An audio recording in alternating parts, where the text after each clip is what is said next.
Welcome, everybody. Everyone's audio is getting connected. Hello, Happy New Year. Happy New Year. Happy 2026. We are here. Good to see you all. I see faces popping up, audio's connecting. We are having no technical problems thus far. I'm sure we will have them though. Sable and I were just talking about that. It's inevitable at some point, and we all just know that about how this works. So we'll give everyone a little bit of time to come in.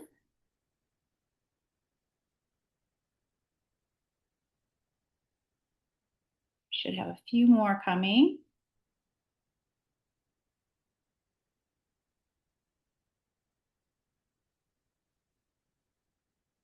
We're 2 weeks into the new year. I'm feeling like, why am I not awake yet? I'm like drinking more and more coffee every morning. Like, come on, let's get this kick started. Let's go.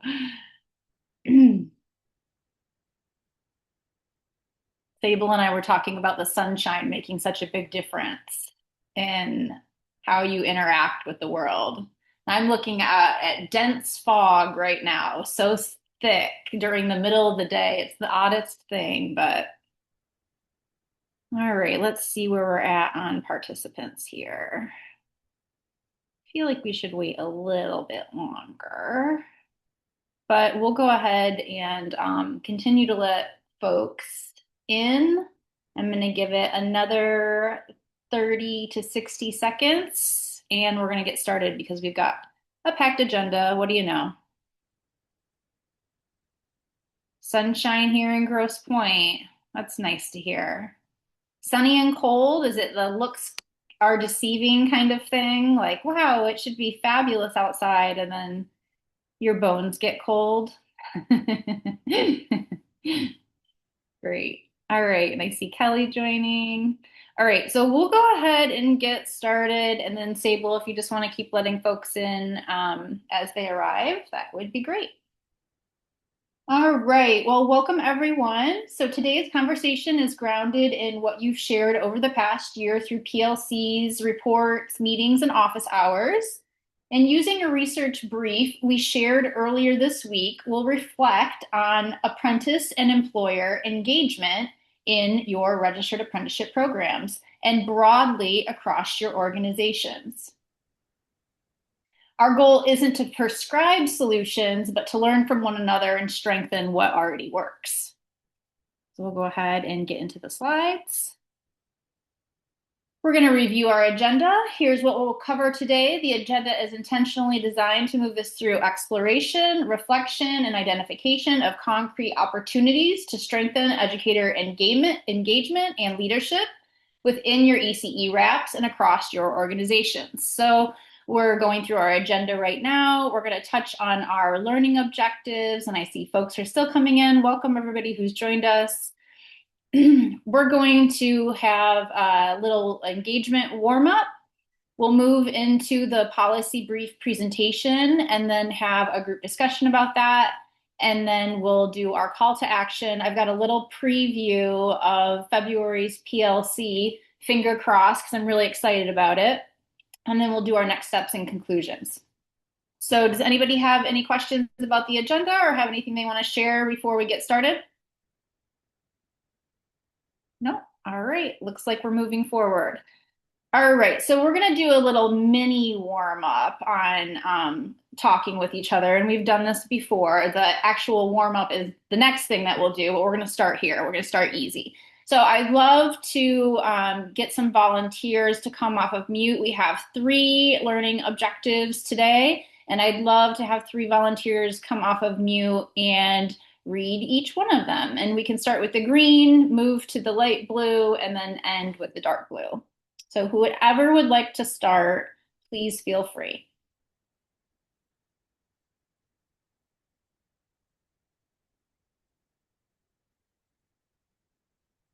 I can start. Explore how leadership and early educator engagement show up across ECE workforce programs, roles, and pathways, and how they support both ECE RAPs and broader organizational goals. Thank you. Thank you so much for sharing that. That's our first learning objective that we hope to accomplish today. And then who's going to read the next one? This light blue teal color. I'll do it.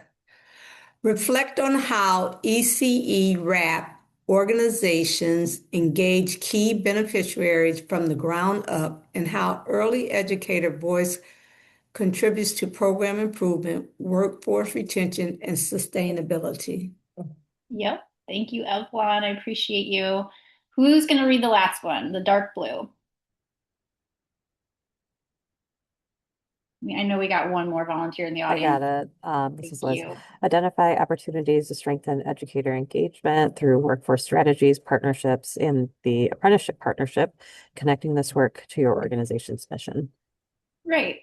Thank you so much, Liz. Thank you for the volunteers for getting us started and talking and reflecting. So these learning objectives are built off of this policy brief that we're going to explore today. And so this is what we're going to be thinking about as we move into our work. So I'm going to go ahead and go to the next slide, which gets us into our actual engagement warm-up. And so this is a two-parter.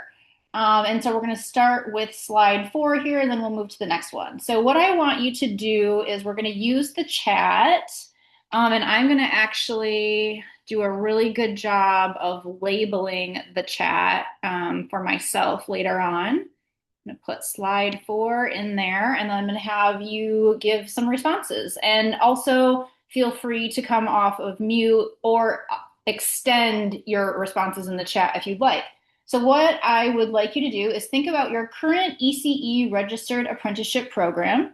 This isn't an assessment of quality or success. It's simply a snapshot of how engagement currently shows up in your system wherever you are today. So I want you to share which statement best reflects how early educator voice or apprentice voice shows up today in your registered apprenticeship program. And so you can choose A, B, C, or D. And you know I'm super flexible. So if you want to add anything else into the chat, that is valuable information too. Just share with us where you're at today.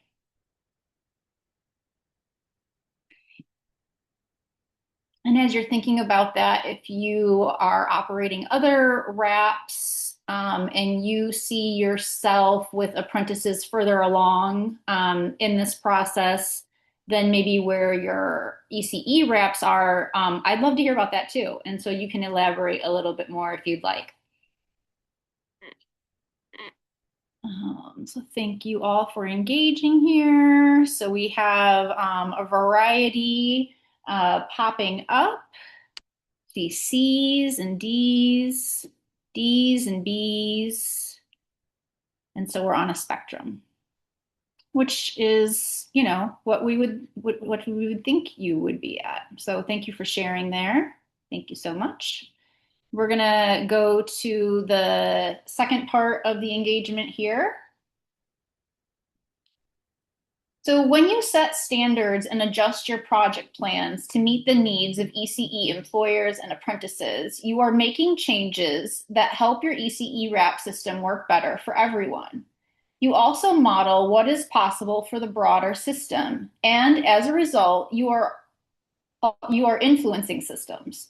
So research shows, this brief that we're leaning into shows that ECE workforce engagement and leadership are key to whether systems change lasts and responds to real workforce needs. So this is the lens that we're going to use to think about ECE RAP implementation today. We're going to name a key question that will guide the rest of today's conversation. Now, this is not the question that I'm going to have you answer, as you can see, but I do want to pose it to you. And that question is, what helps system change last and stay responsive to workforce needs over time? So that's the broader lens that we're looking at. Now, with this second part of this warm-up, we want to zoom in or zoom out for a little bit. So beyond your ECE RAP, I want you to think about your organization as a whole. How do you typically engage your key beneficiaries, whether that's educators or job seekers or employers, in shaping your work from the ground up? In the chat, finish this sentence. And before you do that, let me do myself a favor. 1 second here. Slide 5. In the chat, finish this sentence. As an organization, we usually engage our key beneficiaries by dot, dot, dot, dot, dot. And that's what I'd like you to fill in. So think about that for a minute.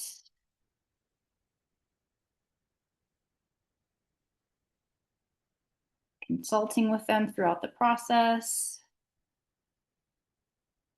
One of the things that came up for me when I was thinking about Michigan workforce agencies and me not being an expert, but interested in them, is employer resource networks. I know ERNs are a big part of Michigan Works work. And I think that that would be an example of how you're engaging beneficiaries and what they want to see happen and how it's happening. So Evelyn, thank you for sharing. Do we have anybody else that has any examples or thoughts? If you do an ERN, in your agency, we'd love to hear about it. And Beth is meeting one-on-one with workforce development beneficiaries. Yep. And families of kids in your early learning program. So you're hearing from the families too.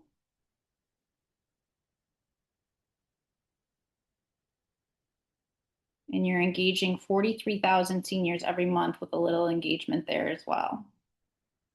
So it sounds like it's pretty broad engagement with the community. And Liz is saying, as an organization, we usually engage our key beneficiaries through customer service satisfaction surveys, business resource network, and meeting with employers to customize unique needs.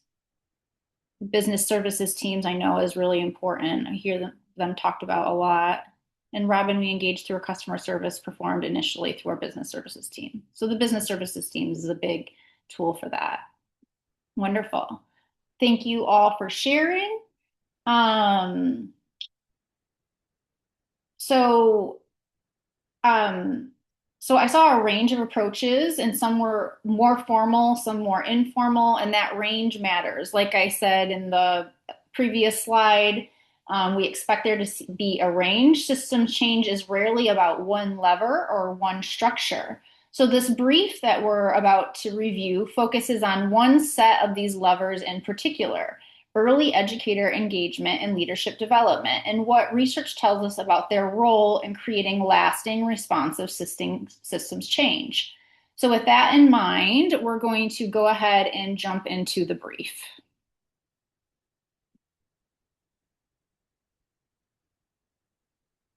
And so before we dive into this information, I want to provide you with some background information on where this information comes from.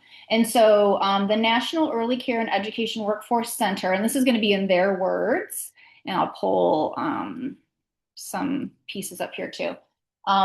They are a collective of 4 partner organizations. That's Child Trends, UMass Boston, 0 to 3, and the University of Delaware.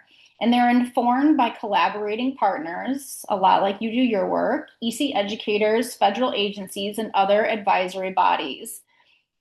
The center, as they're called, addresses the fundamental need for changes to ECE career advancement systems, compensation, and workplace policies that reflect the value and skills of the workforce provides to our communities. They view these as key mechanisms for facilitating successful recruitment and retention of qualified, effective workforce, and critical to providing high-quality experiences for the children and families across ECE settings and programs. And so this sounds a lot like what your ECE employers want, what your apprentices want, and notice the retention and recruitment language in there, and what you want in your ECE RAP program.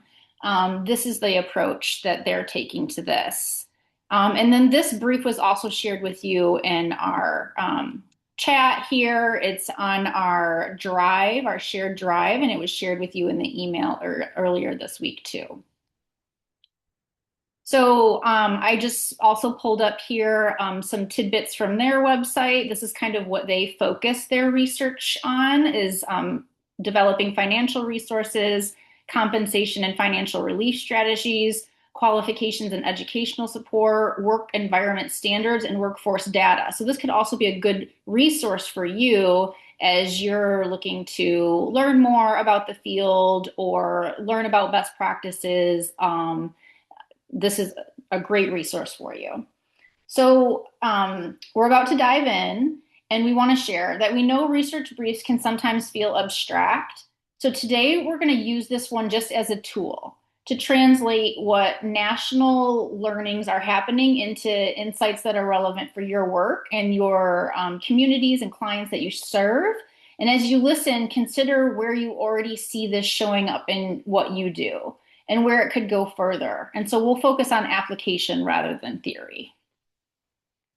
So we're going to go ahead and dive into the first slide. And I just want to set up these slides for you as we dive into it. So across the top, we have the title. In the green is a key point that this research brief is making. And then in the blue, kind of subheadings are, what that can look like in practice. And so then on each of these slides, there's a question at the bottom and that we'll reflect on. And I'd love to hear from you in the chat. So this first one here are the top line takeaways. And the top line takeaway from this research brief that they're sharing is that workforce engagement isn't just it's not just a program activity. It's not something on your to-do list. It's an organizational strategy for sustainability. And so that is the top line takeaway there. And the way they talk about this in more detail is that across the country, organizations that sustain systems change treat engagement as a core organizational practice and not something that's limited to one grant or a program. Early educators are key beneficiaries whose lived experiences offer insight into what works, what doesn't, and why. And hold on, here comes the technical difficulties on my end. There we go. And when engagement is limited to surveys or one-time feedback, change can tend to stall. This is what their research is finding. And when educators are meaningfully involved in forming priorities, shaping decisions, and holding leadership roles, systems are more responsive and durable.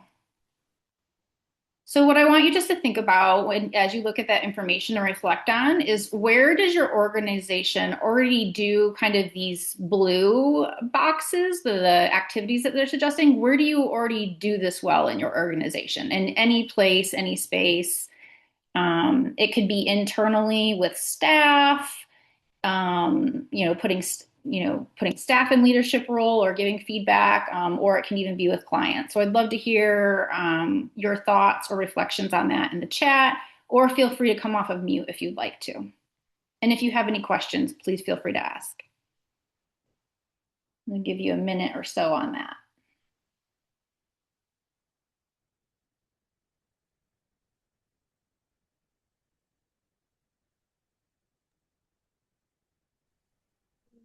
So I can talk about what we do here at Focus Hope and where I think it fits best. We meet one-on-one with each employer partner and each of our apprentices every month. And with that, I think I would choose the one that we're doing well as the second one. Early educators are key beneficiaries whose lived experience offers insight into what works, what doesn't, and why. Those one-on-one conversations have really given us a lot of insight. And this is our implementation, our first time implementation of this apprenticeship. We haven't really worked through our workforce development team, has not worked with these cohorts of early educators before, early childhood educators before. So this is giving us some good information that we are using to improve the program. Great. Thank you, Beth, for sharing. And I think one of the things that one of the questions later on in the research brief is how has what you're sharing with us right now made changes or improved your RAP or what you're experiencing. So we'll not go to that question yet. We'll wait till we get there, but I just want to give you a preview that that follow-up question is coming your way.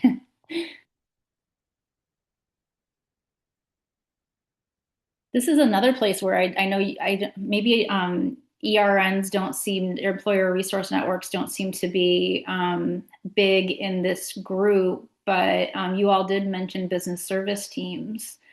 And it sounds like business service teams oftentimes are the people that are also having these one-on-one conversations, like Beth is talking about in Focus Hope's RAP. And so that would be another way that I would elevate how this is already happening.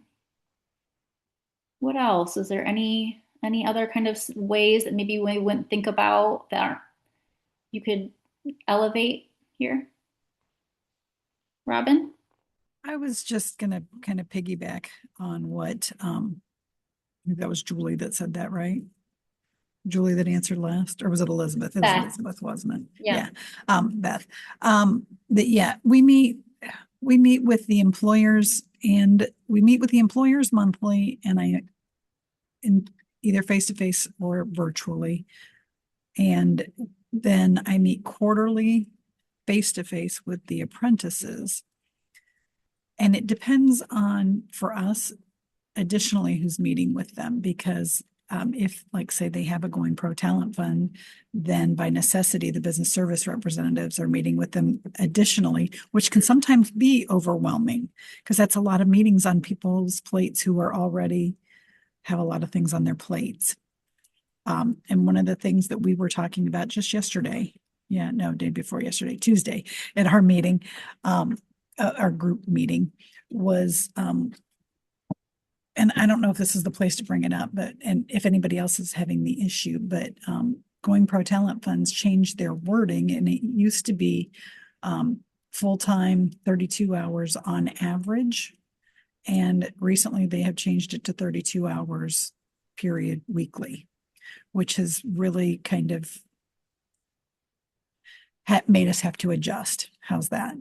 And how Going Pro Talent Fund is presented, I guess, to the early childhood educators, because they're the first line. And since they're so low paid, they're usually the ones that take off when their own kids are sick, or they get sick more often because they're, in a little germ pit on the day to day. So, and I know that's a whole separate thing that I just circled back to, but I know it just came up in our meeting on Tuesday as a frustration. But again, it's meeting with them on the regular basis, face to face, and engaging them. What's working, what doesn't. That's that why, what doesn't. Yeah. And why. Yeah, well, I think you surfaced two really great challenges. One is the structural issue with what's happening with Going Pro changing its language. That can be an issue because also a lot of times childcare centers staff based on children in attendance. And so if there are low numbers, or it's around the holidays, or a lot of kids are sick and they don't need 6 staff there, they'll send a staff member home because they're not needed. And so that could change what their hours are weekly and make them less predictable in that way. But also, I think what you're bringing up, like you said, is you notice that on the Going Pro side, that they already are having a conversation with the business service team. And then if you're having a meeting with them too, that's a lot of conversations happening. And I think it points to this idea that that's why engagement isn't a program activity, it's an organizational strategy. So business service team is doing work in your organization, your registered apprenticeships are doing work in your organization, and having these bigger conversations together about how are we engaging people that are already stretched thin in a more strategic way as a strategy for our organization is, I think, a key point that this is trying to make. So thank you, Robin, for elevating that. Is there anybody else that wants to share anything on this slide before we move to the next one?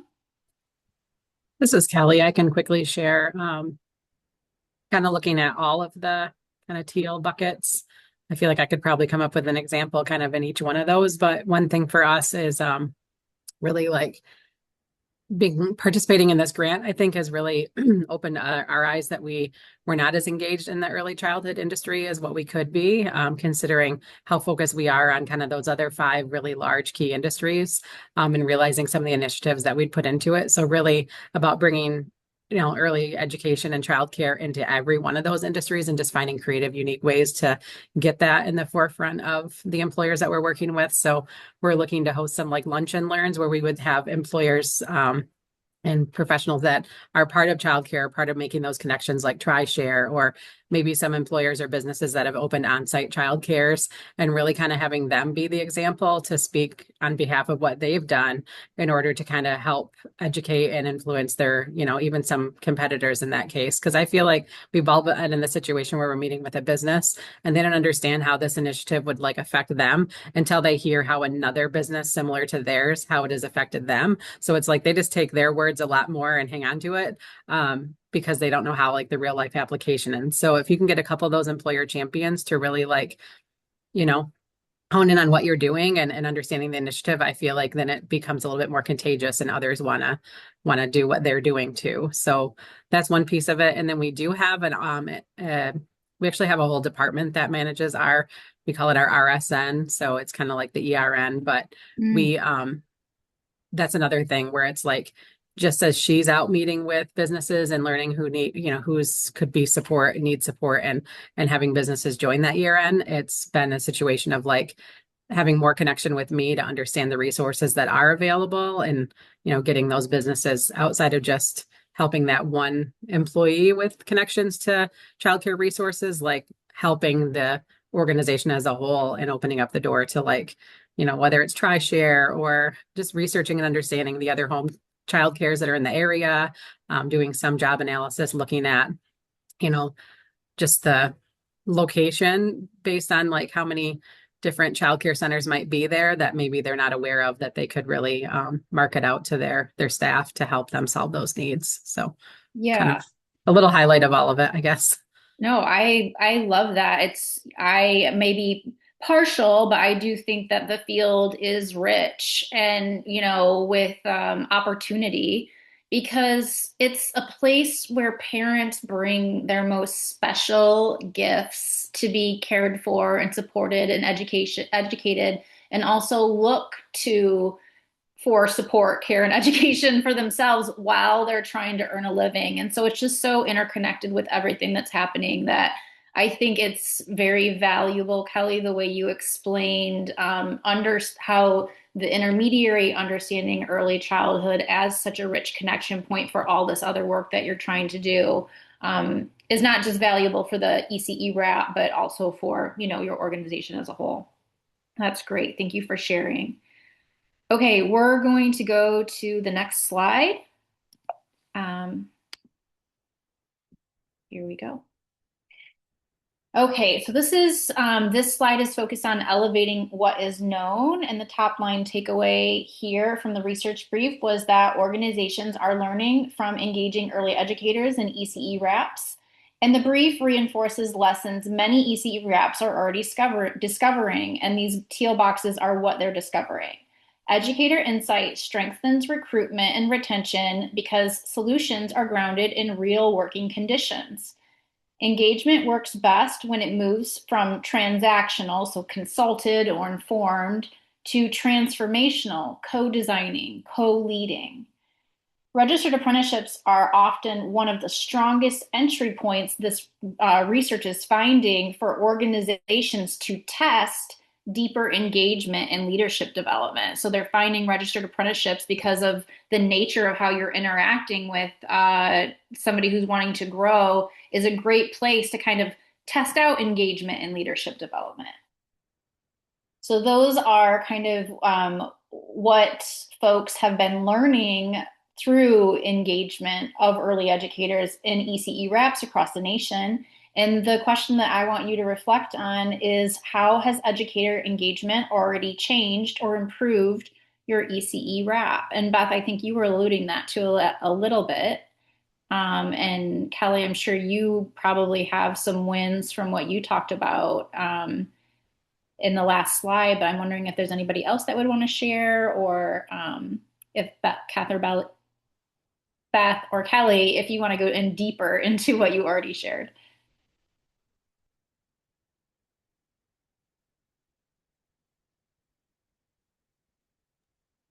Well, I can fill the dead space because I apparently hate it. I have to keep jumping.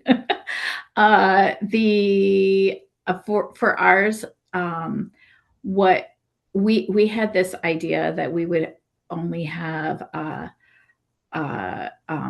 programs that people got college credits for, was our idea, and that did not really work very well. After speaking with the apprentices, it was just too hard for them.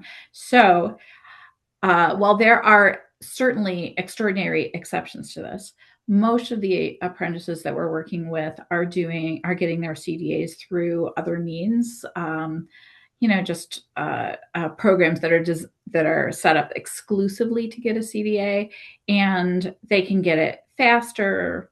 It's less expensive. It's people who are used to working with folks who are employed, as opposed to the community colleges also that we're working with, who they're not really focused on working with people in this industry. So anyway, that was certainly a change that we enacted in our program as a result of talking with the apprentices, like one of many changes. Yeah, thank you, Bob. Thank you for sharing. Is there anybody else that wants to share?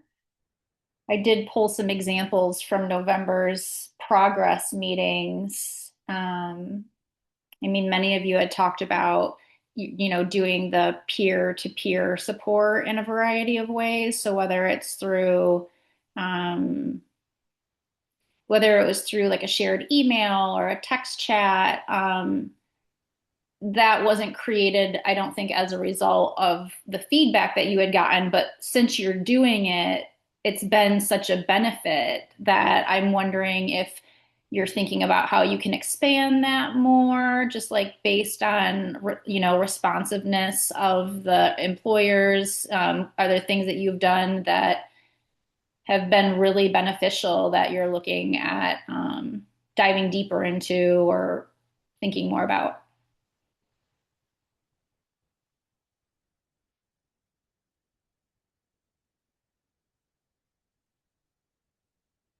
Anybody want to share? This is Kelly again. I was going to say that kind of looking at more of a sustainability and keeping people engaged beyond the funding. One thing is that middle box that's kind of like co-designing and co-leading. I think that's always kind of been our goal with many of our apprenticeship programs, like with West Michigan Works, is that we serve as an intermediary, but at some point we have to understand that we'll even reach a capacity that'll be too much for like our team to manage all of the apprenticeship programs that we have. I think we're up to like 56 different occupations with a team of 4. So it's just, we have to be realistic that really for us, we want to focus on being like a simplified startup service, really to get the employers the tools and things that they need to kind of get their program. And then the hopes would be that eventually they would then take their own program back over. That's why I think having them be a part of the co-designing and co-leading from the start really sets them up with the technical tools they need to then, still use us for assistance in the future, but, kind of getting them on like a couple-year plan to help build it, get the basics then that they need in place.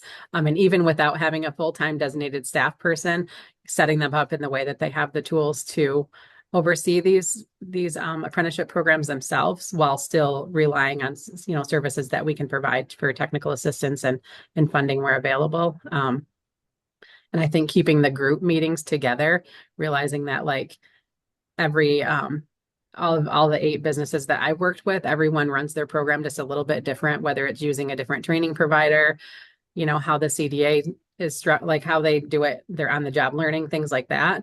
So bringing that group together on like a quarterly basis, as I have, it helps them to kind of share ideas and realize like what one is doing that the other maybe hadn't thought of. So some of that peer to peer, but sometimes it's pulling teeth to get them to talk to. They kind of just like sit there and don't say much. But once I have some like ideas, kind of like how you conduct these meetings to get them chatting a little bit, it works out better. But I have to always still remember that they talk to children majority of the day, Yeah. and they probably just want to be done like by that point of like forced communication. So Yeah, absolutely. I mean, what I hear, and I did think about Kelly, I did think about your what you shared with me in your progress meeting when I was thinking about this too, because I thought this idea of like the capacity of the intermediary. And, if we build co-design, co-leading, co-ownership of these registered apprenticeships into our processes, not just for the employer, but for the apprentices too, they can take on some of that work that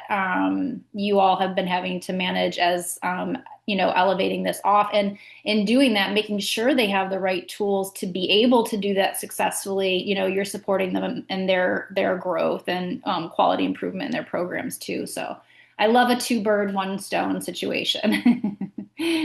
release Great. the hand holding. You can Yes. do it. You can do it. And you know what? We have to give them chances to do it too. We have to give them space to be able to actually do it and let them know that they're doing great and that we believe in them. So I think that's a lot of what this is about too. All right, so I'm going to go to the next slide and keep us on time here. So this, nope, hold on one second here. Maybe did I go too far? Hold on. Okay, there we go. My slides weren't lining up. I got a little bit confused here. All right, so this slide is focusing on like what is the research ad, right? You've been given this research brief. You hear me talking about it. We're summarizing here, but what does it add and how can you use it? So the research adds clarity, language, and opportunity. So it puts shared language around why educator leadership matters for sustainability and capacity. So then you have some language to be able to advocate for that work in your own space or even help you think it through and how you navigate your day to day. It identifies practical strategies that reduce barriers to participation, and they're saying what they found is that is compensation for time. And I've seen that come up for you all too, is a lot of times folks are having to do stuff outside of the work hours or on the weekends or in the evenings and not part of their work week. And that's a challenge. Accessible meeting formats, which a lot of you all are navigating. I know like having online options or both as well. Plain language and multilingual materials, having childcare for those who provide childcare, having substitutes to be able to get them out of the classroom so that they can do their work during the work week, and then navigating technology support. I know those are all things that come up for you, so it was nice to see that nationally what they're seeing as barriers are barriers that you're experiencing too. And lastly, it provides seeing leadership development not as a continuum, not a training or a single occupation. So I know one of the things that we had been talking about a lot in leadership development and RAPS was this idea of creating an operations manager. And one of the things that I really want to point out that I think that this research brief highlights, and this is saying it right here, is that it's not like you just get a title and you're like, and I'm a leader and I have the skills that I need. There's a buildup that has to happen to that along the way, and building leadership development to the entirety of the system at all levels is really important for sustainability and recruitment and retention. And so, like Kelly talked about, we want to focus on skill building around policy, data, storytelling, so you can get other people selling the program out there on your behalf. You want to have visible leadership roles where people can actually be stretching their legs and practicing these skills, and shared decision making power. So what could that look like? So the reflection question here is, where could small shifts in structures or practice lead to deeper impact? So maybe shared decision-making power isn't happening right now, but is there a place where you already are bringing early educators together or employers together where you could insert an opportunity to have decision-making power, just like little changes, little twists to what already exists is what this question is asking you to reflect on. And so, does anybody want to share any thoughts on that, or does anybody have anything coming up for them, or any examples that they'd want to share? We just got the early childhood education operations manager occupation approved. And we're also working with, because one of the things that came up in our employers group was that they thought that they were lacking when they started their business, that people management skills. So we are working with the SBDC and getting that a registered course on my registry for that people management. And there's like several different facets of it. And I don't have the paperwork, my notes here in front of me, but there's, conflict resolution. There's just some different components that are all part of that looks like it's going to be at least a 10-hour my registry kind of program when it all gets said and done. So that I think is that small shifts in structure. And we started out with our 1 year entry level and then kind of skipped to the director. So we kind of skipped that middle step, but that was based off of the fact that mentors were involved and we're like, well, we want to be part of this. So those small shifts that can lead to deeper impact, just I think listening to what the mentors wanted and then moving forward and developing. And it never happens as fast as we'd like because they wanted it, a quarter and a half ago. But now it's up and it's operational in the new year and we're registering apprentices in it. So yeah, that's great. And you get deeper buy-in because the outcome is something that they were requesting and needing. It's makes the apprenticeship credential more applicable to the skills that they actually need to be successful as they grow in those early childhood leadership roles. And you brought up the mentors. You have mentors that are a part of this registered apprenticeship system. And in theory, like they're providing leadership. And so that's a group of leaders that you have right there. Like, what decision-making power can we give them? What feedback can we get from them? How can we include them in what happens here? What roles can they take on, etc. So thank you for sharing that, Robin. We're almost through our research brief slides, but I just want to see, is there anybody that wants to share anything out about this slide here? Okay. We'll go to the next. This one's focused on the role of apprenticeship partnerships. And so the brief highlights that apprenticeship partnerships are key enablers of engagement and so this is kind of what I just talked about a second ago, using existing employer or workforce networks to reach educators.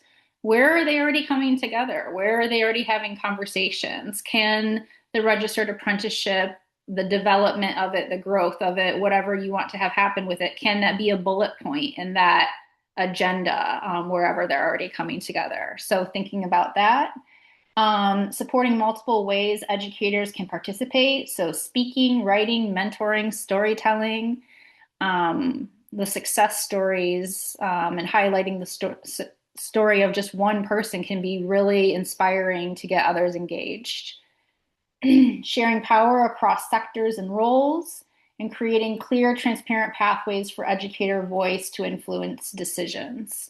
And so just like the idea of an educator having a voice and saying something and then seeing that it led to change is really powerful. And that's one of the things that this research brief highlighted. And I do have to share with you. I don't know if we're going to have time or not today, but I'm going to point you in that direction and it will be a part of these slides for you to go back and take a peek at. We're going to move to the next slide just to stay with time. And the last slide here is just the research brief's recommendations for moving forward. And so they say sustainable system change depends on who is involved, when, and how. ECE RAPs offer a powerful starting point, but the impact is greatest when engagement is aligned with the organization's broader mission. And the question isn't whether to engage educators, but how intentionally and how deeply. So that is the presentation on the data here. On the next slide, I really want to quickly show you another piece of this research brief. And like I said, it'll be in the Google Drive, and this slide is on here now too. So this is an early educator who is highlighted in the research brief. This research, they use a framework for systems change, which is on page 2 of the brief if you're interested in looking at it, but that's referring to the secondary driver there. And so they're saying, what is the driver happening? So what's the thing we're saying that can make the change? What did that look like in the second column? What did educator leadership look like there? So just some concrete examples of like what actually happened, and then as a result, what changed.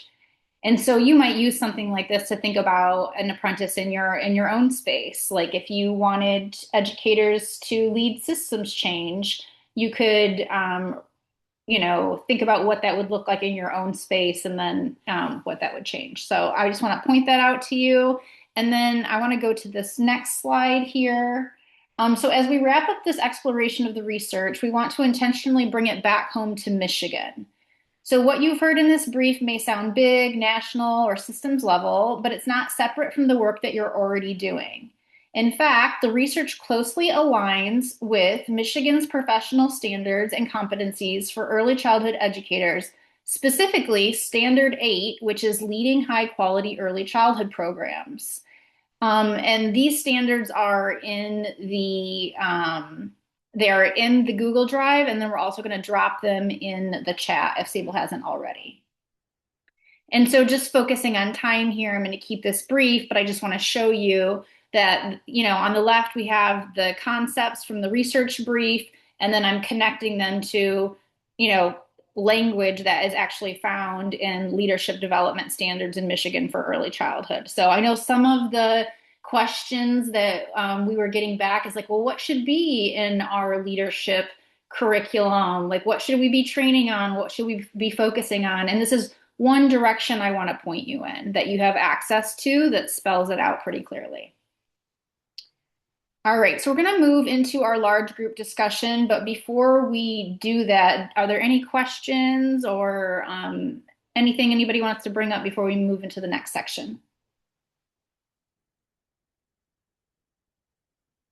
Okay, and like I said, we can always follow up on these things, and these will be in the Google Drive for you to take a peek at later on. So we're going to go into our large group discussion. It's going to look a little bit different than we've had before with the live notes. We're going to just continue with the conversation and using the chat as needed. Moving into this section, think of your organization system as a greenhouse.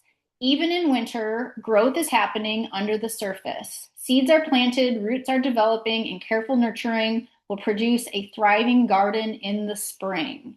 So why are we using metaphors? I just want to point out that it's just one of the things that helps us make sense of complex ideas, linking it to something that we already know. A lot of this can get jargon heavy, and being able to look at an image to anchor us down in what we're thinking can be helpful. So that's why we're using those. So in this metaphor, policies, structures, and partnerships are going to be the soil, the warmth, the nutrients, all the conditions that an individual needs to grow or a program needs to grow. Workforce engagement and workforce leadership are the roots and the seeds. They're the anchor that drive the system, and they are what is growing. And system change would be the flourishing plant that emerges when the roots are strong and the environment is supportive. So this is the metaphor that we're going to be using to discuss reflections on the next couple slides. So for slide 15 here, our metaphor is workforce engagement and workforce leadership are the roots and the seeds. They anchor and drive the system.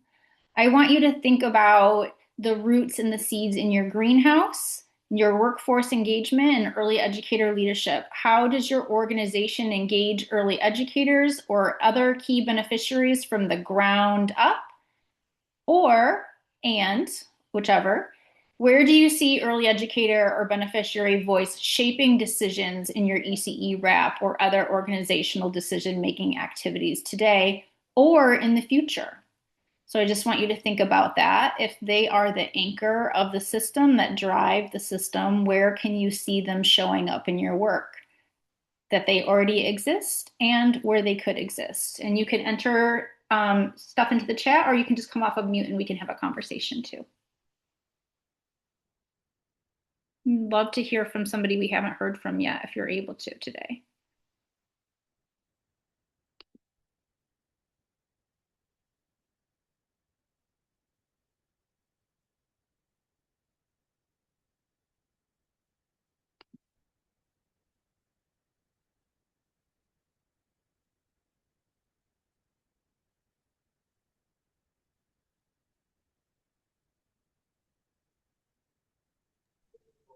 Well, I'll jump in here, Nicole. One of the things that we realized was so important is that it's always good to bring as many people as the table that you can to communicate about the process, what it looks like, um, and to get their input. So one of the things I think we do well is that we really do have that open dialogue and communication on a consistent basis. And by doing that, I think sometimes, even though it may not be communicated during the meeting or afterward, the takeaway is you will see some small changes or some differences in programs because of the feedback or the engagement from the educator, from the apprentice. So I think it is just truly important to make sure that you can, if you can get everybody at the table, let them just come in a safe environment and have that dialogue. Because from that, I think some great things can develop, and I think we do good in that space. Yeah, thank you for sharing, Evelyn. And Kelly mentioned something earlier about like, when you do get beneficiaries or educators together, sometimes they're just staring at each other and not saying anything or not knowing what to say and not knowing how to say it. But you mentioned this safe, open space and the consistency. And so, Kelly, I don't know if you've experienced that or not, but like over time, if you're consistent with that group coming together and having that space, whether they're talking much or not the first, second, third time, Evelyn, what you're seeing also is by the fourth time, the fifth time, you're gonna start gaining traction and you'll start seeing more engagement, then which also leads to change in your program. Yes, because what we do also is you have to get the commitment. You have to say, this is what we're saying that we're going to provide for you. And in return, this is what we need from you. And so it gives you the opportunity to kind of really think things through and to process things, if that makes sense.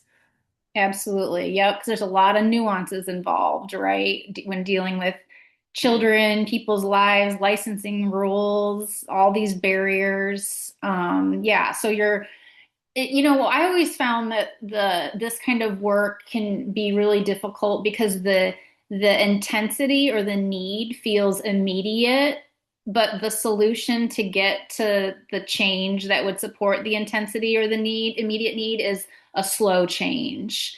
And so I like the idea of using that kind of like safe space and that consistent coming together to like just keep having the conversation, keep coming back to it, keep coming back to it, and slowing it down so that you can think it through. Right, right. That really helps. Like I said, just making sure it's a safe environment is just key because it does actually get the engagement. So Yeah.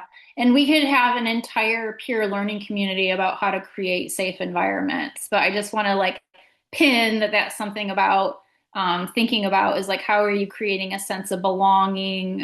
If the idea is that you need the buy-in, then how do we get to that buy-in? And I think that creating those environments is a big part of that. Does anybody else want to share before we go to the next slide? All right. So we're going to go to the next one then. On this metaphor on this slide is policies, structures, and partnerships are like soil, warmth, and nutrients. They create the conditions for growth. So look at your soil and your nutrients in your greenhouse, aka your organization. Those are the policies, structures, and partnerships that support growth when you're thinking about this. Which organizational or partnership practices, and this can be in your RAP, outside of your RAP, currently nourish engagement and leadership? And then I'd want you to think about what structures, timelines, or policies make it harder to focus on that and make it harder for these roots to thrive. So maybe if you're not able to think about what's supporting that, you could think about what's getting in the way of that too. And we'd love to hear what you have to say.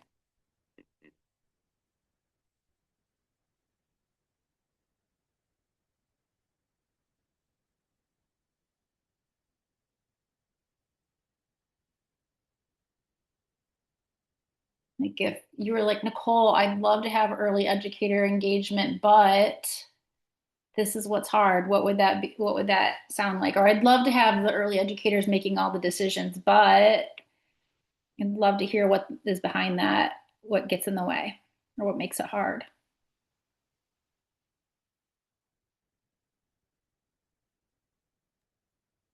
One thing that seems obvious to me is like that's not being able to get early educators out of the classroom.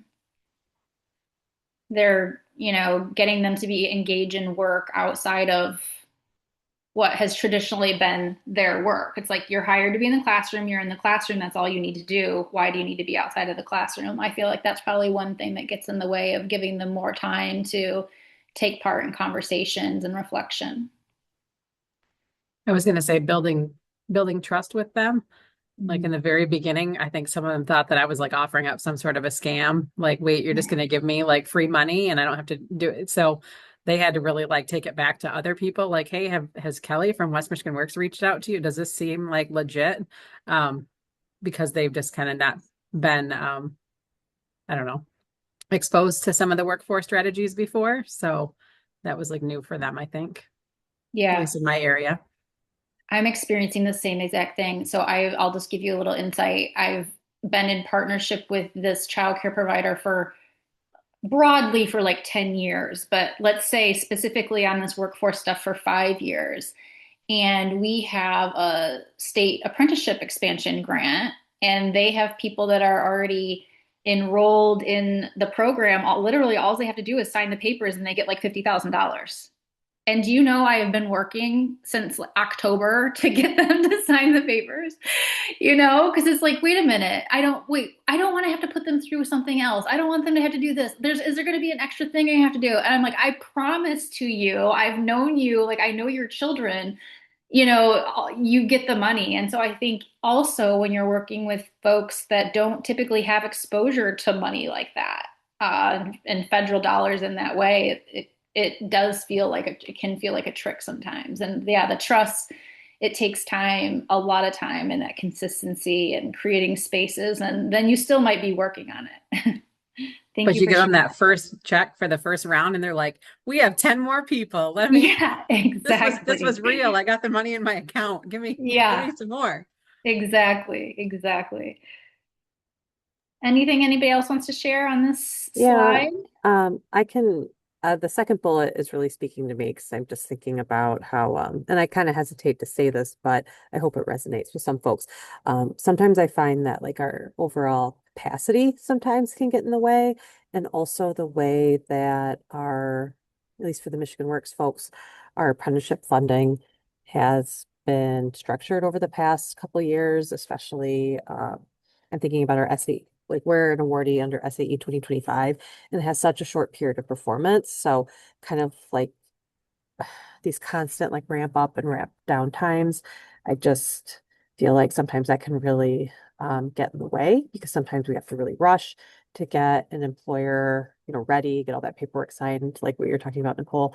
And then other times we have more time. So it's just sometimes the unpredictability of it, I think, can make it difficult, not only for us internally, but also the way that we're able to engage folks externally.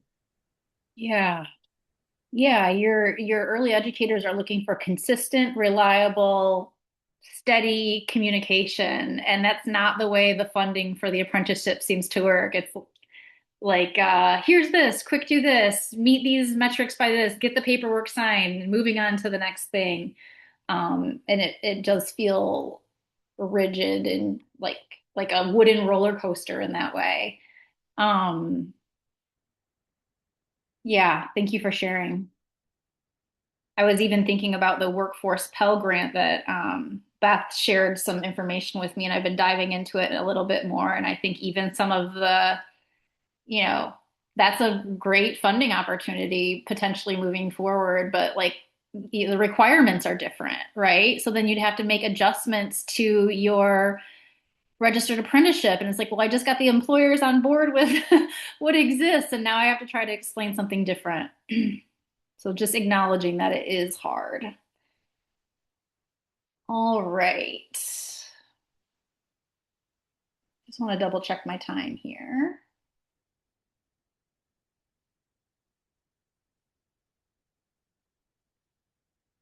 Okay, so we're going to move into this next slide. So the metaphor is systems change is the flourishing plants that emerge when roots are strong and the environment is supportive. Based on today's discussion and the brief, consider one or all three of these questions. What new insights have helped you see opportunities to deepen educator engagement? How might these opportunities strengthen both your ECE wrap and or your broader organizational mission? Or how could partners support with this growth? And I'm just thinking about the fact that the idea of your own capacity getting in the way, and then linking it to this idea of how could we support early educators or mentors or employer leaders to co-lead some of this work with us, offload some of that capacity, but making sure that we're training them and giving them the tools to be successful in doing that. So think about these questions, and when you're ready to share, you can come off of mute or share in the chat. Want to highlight Julie mentioned a little bit ago in the chat, and I didn't bring it up. Sorry about that, Julie, but listening to ECE business owners and their needs, along with discussions that include their staff. So we asked the question, what other trainings might be needed and what other wraps may be needed for career laddering?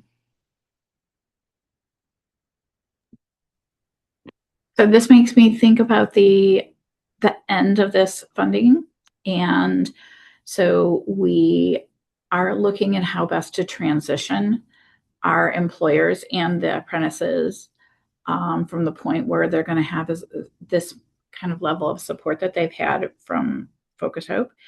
And I'd be love to hear other people's specific things like, one of the things that we're considering, I put this in the chat too. One of the things we're considering is helping certain of our employer partners to get their own registered apprenticeship program and go from there. But we haven't done that before, so I don't know if that's a realistic thing to do or not. But it's a lot for them to take on, and I just don't know how we can help guarantee that they're going to do it.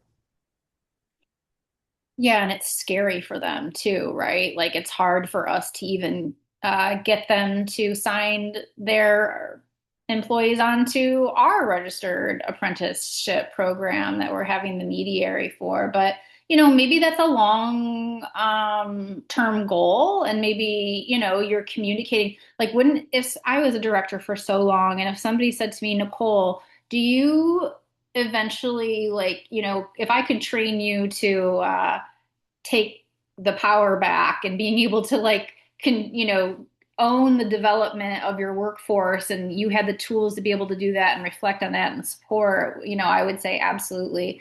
But when we say to somebody, early educator, do you want to take on having your own registered apprenticeship program? That's not what they're hearing, And so a lot of it is like the messaging and like, how are we ramping up to this? Like, how can we take components of it and give it to them? And till you get to a point where it's like, okay, you can do this. Or, maybe part of what is figuring out is what parts of the registered apprenticeship do the employers hold? Or does the employer network hold specifically for you, Focus Hope, that's doing TPM over there, or anybody who's doing employer resource network-esque activities?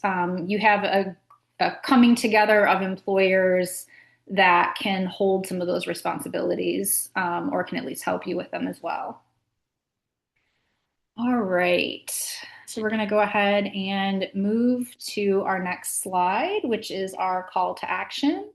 And so between now and our next PLC, we want you to take one intentional step. I think many of you have done that even in our PLC today, reflecting. So we're not looking for a full redesign or not a new initiative, just one place to deepen impact. Ask yourself, where could early educator voice be more than consulted, truly influential in your organization or ECE rep? How does that engagement strengthen your broader mission? And how could your apprenticeship partnership support this through convening, shared leadership, resources, or removing barriers? And I know a lot of Michigan Works agencies will use like the joint task force to address workforce challenges. And it's like, is there space there for an apprentice or an employer to come in and have voice and be a part of the conversation? So just something to think about there too. All right, we're gonna move to our next slide, which is February PLC preview. And so at our last PLC, we asked you what are some of the things that you would like to have PLCs on in 2026. And some of the feedback that we got was an employer apprentice panel.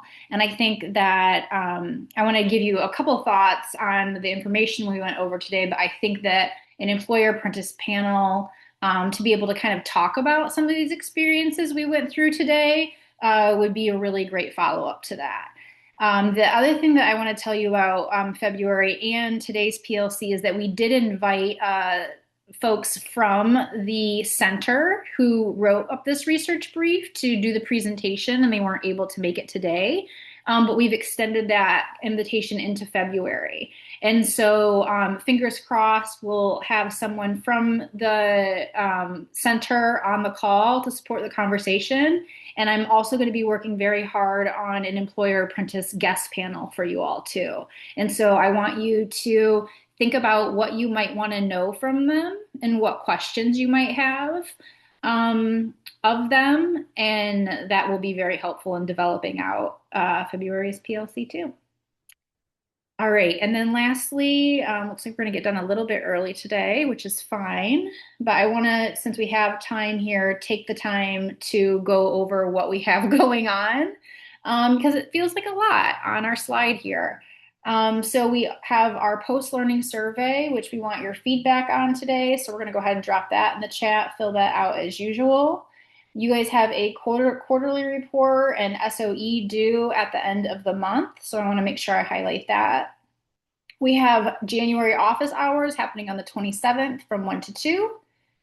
We have our February PLC on the 19th from 1 to 2:30.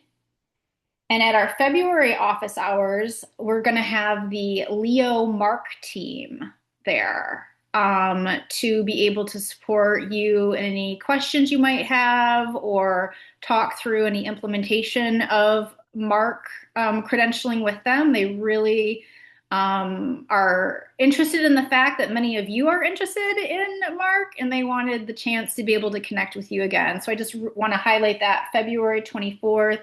The Leo Mark team will be at office hours, and I know that office hours are optional, and you have a lot going on, but that might be a really great one if you are doing the pre-apprenticeship stuff and the Mark stuff to be able to attend to bounce ideas off of or think things through a little bit more. Just a reminder that we have progress meetings in February, and those are scheduled, so just take a peek at your calendar there.